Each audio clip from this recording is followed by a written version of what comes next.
Mga ka-deliver, Boss Bitoy, Chokson, ito po yung sabi mo kung paano mag-chinsel.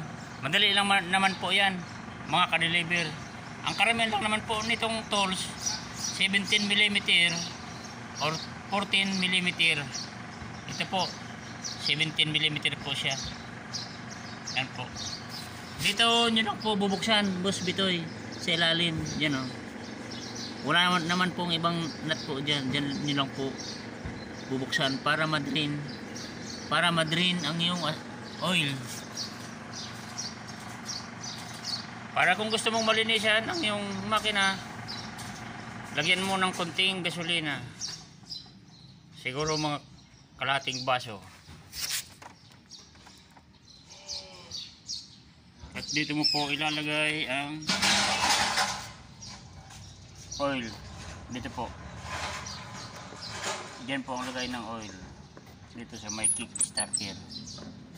Madali lang naman po yan, Boss Bitoy.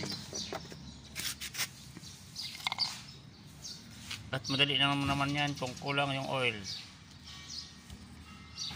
Dito sa may guhit na to ang tamang oil. Ka-deliver.